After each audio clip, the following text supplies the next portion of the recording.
Bismillahirrahmanirrahim. Mr. Hassan Iqbal, Yaman Shah, Mr. Razak Dawood, Mr. Sattaj Aziz, and Ejaz Nisar, who has worked very passionately for this and who is dedicated to this initiative. And I agree with Asad that we need people like Ejaz to make these events possible.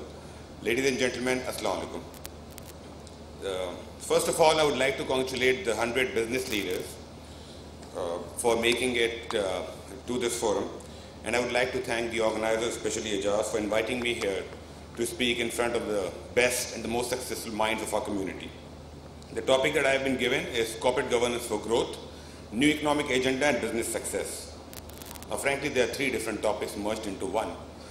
So I can't do justice to all of them, but I'll try to touch upon briefly on all these.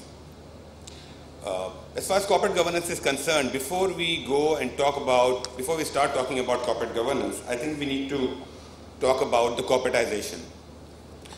When we launched the new Code of Corporate Governance in Karachi last month, I discussed with people that the only way we can go forward as a country is to have a very clearly defined objective of having Pakistan incorporated. So before we go towards governance, we need to corporatize ourselves. Today we have more than 3 million businesses in Pakistan, out of which only 2% are corporates. We have 60,000 companies in Pakistan. Out of those 60,000 companies, roughly 30,000 are active and the other half is inactive. So realistically speaking, we have only 1% of businesses in the country which are under the corporate setup, and 99% of the businesses are not corporatized. They operate under a sole proprietorship or a partnership concern setup. So the first step that we need to work on is to corporatize our businesses, because only after that we will be able to implement various ideas towards governing them. A natural question is, why haven't we been able to do it so far, and what do we need to get corporatization in the country? We have been around as an independent country for the last 60 odd years, but we have not been able to do it. Now, I believe there are two fundamental issues that we need to answer if we want to corporatize Pakistan. And I'm glad to hear that a lot of people these days are talking about a corporate Pakistan. So when the majority within the business community and the policymakers start talking about something, sooner or later it happens. There are two major things that we need to work on if we want to achieve a corporate Pakistan. The first is the taxation structure, and the second is the legal structure. In Pakistan, traditionally, we have favored sole proprietorship and partnership concerns. The thinking has been at the policy level that because these businesses are small in size, they should be subject to a lower tax rate. Now, that's a fundamental flaw within the thinking that we have. Today in Pakistan, corporations pay 35% tax, and they are subject to audit requirement, and they are subject to regulatory oversight. Whereas partnership concerns and individual businesses are subject to 25% tax rate. Now, if I am a businessman, if you are a businessman, why would anyone be motivated to move from a partnership concern to a corporate setup when the tax rate goes up from 25 to 35%? When there's an audit requirement, and when there's a regulator watching you, there is no incentive. It's a disincentive to corporatize ourselves. So fundamentally, we have structured the taxation system in a wrong manner. That's the first flaw that we need to remove. Globally, whenever a business is set up, it is either under a corporate setup or it is at least registered with some authority. In Pakistan, a number of these businesses are not even registered. So we need to either register businesses or corporatize them, and we need to change the taxation structure. 1% of the businesses, which is 30,000 companies, contribute 63% of the direct and indirect taxes in the country.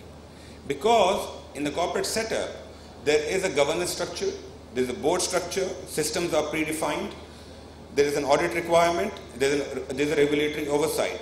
So it is difficult for a corporation to avoid taxes, to show their unreal profits, whereas in a partnership concern or a sole proprietorship, in the absence of any regulatory oversight, it is relatively easier to avoid showing the real profitability, which leads to tax evasion, and that's why we have a large undocumented sector in the country, which is increasing by the day.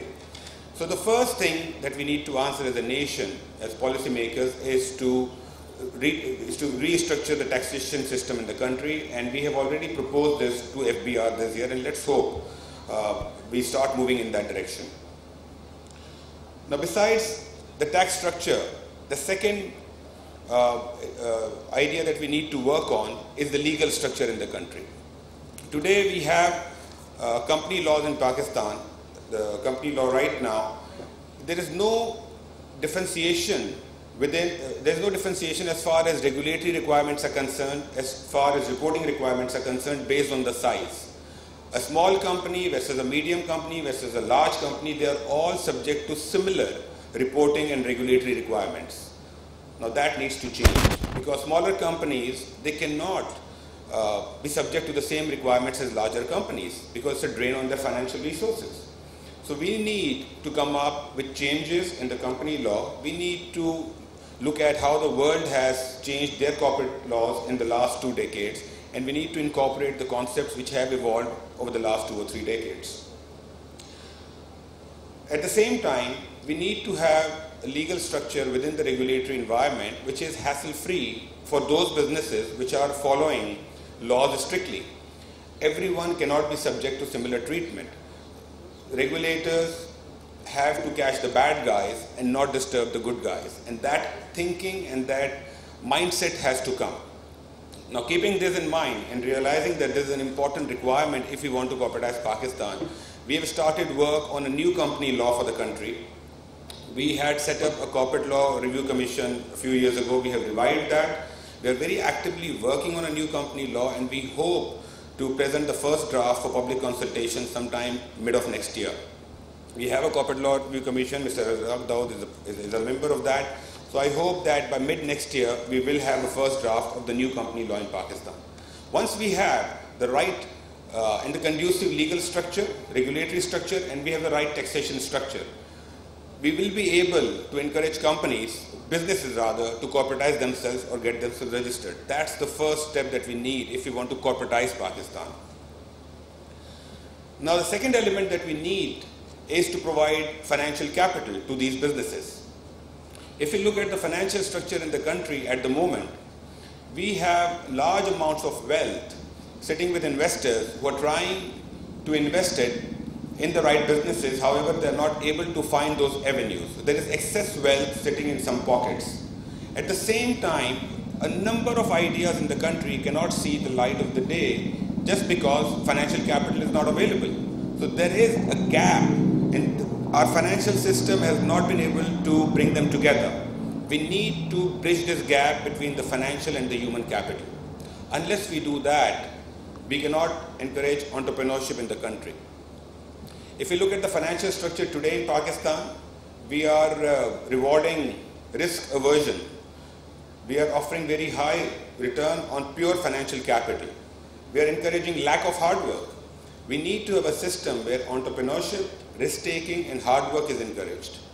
And for that, we need to bring competition within the financial system. Unless we bring competition within the financial system, and unless we create new structures whereby entrepreneurs can get financial capital for their business ideas, we will not be able to achieve a high rate of economic growth. Now, how do we do that?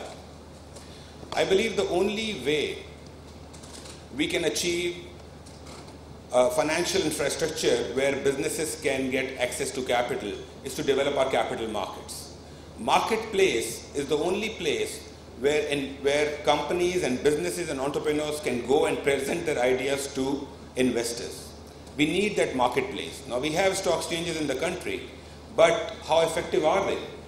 They have been very effective as far as large companies are concerned, but if you look at the structure right now, we are a pure equity market in which around 100 companies get active trading and the others are not very actively traded just because they are either tightly held or investors are not comfortable with the governance structure. We need to change the structure of the capital market. We need to introduce new products.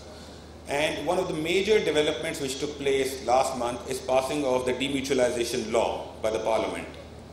Now, what that law will do is segregate the membership and trading rights versus the ownership structure. Now, we will be able to offer a share in Pakistani exchanges to global exchanges. And once we are able to, if and whenever we are able to get a global exchange to come and partner with our exchanges, I hope that we will be able to develop our debt market, to come up with a derivatives market, and at the same time to come up with a market where small and medium companies can go and raise capital. At SACP, we are already working with the exchanges on creating a small and medium exchange or a small and medium board where small companies can go and offer their equity. We will be able to corporatize Pakistan. These two elements are the basic necessities that we need to work on. We haven't thought about these in the past. We have talked about it probably a bit, but we haven't really thought about it in the past in a serious manner. Globally, any business idea or any idea needs to have a clear set of objectives among all the regulatory bodies. That objectives should lead to the strategy and then to the implementation plan. Now in Pakistan, we are all busy implementing things without really thinking about the objectives and the strategy. All the organs of the government, various regulatory bodies need to come together and work on a similar kind of set of objectives. Only then we'll be able to achieve the desired results. Now the last part of what I'm going to talk about today, besides the corporatization and access to finance, is the governance structure. Now good governance is a basic necessity if we want to see higher economic growth and higher corporate earnings growth.